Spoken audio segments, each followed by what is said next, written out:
I was on call one night and we got called by our phenomenal neonatal intensive care unit, and they had a baby that had just been born prematurely, and this baby had a diagnosis of what we call hydrops fetalis, where when they're in utero, their body starts to absorb more water than it should, and so they get swelling of their skin, enlargement of their liver, they get fluid around their lungs and around their heart. Sam was 6 weeks early, and he was born with a congenital heart defect that we didn't know about.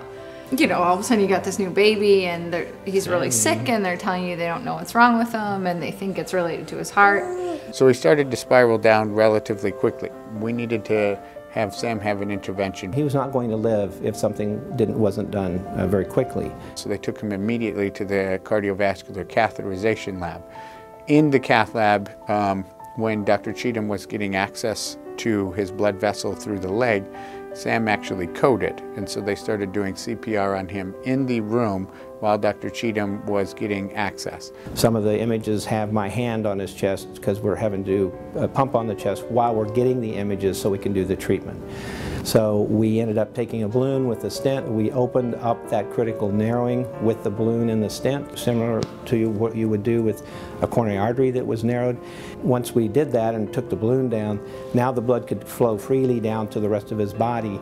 Congenital Heart Collaborative, you know, it was formalized while we had Sam in the hospital, and it's the thing that saved Sam's life. We have experience with this exact problem with little people like Sam, and so the treatment was immediately performed. Without the collaborative, without that dialogue between both institutions, then Sam could have been sitting at some place where he really didn't get that treatment, and he wouldn't have survived. That's why we're all pediatric cardiologists. We treat every patient that we see like they're part of our families. There are pediatric cardiologists and respiratory therapists and nurses, as Pete said, who deal with this kind of stuff every day.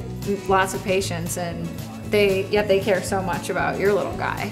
It was a lot for us to handle, and being able to rely on the two hospitals and the Congenital Heart Collaborative and to get us in the right place and the right hands was invaluable, obviously. Now we've got this guy here.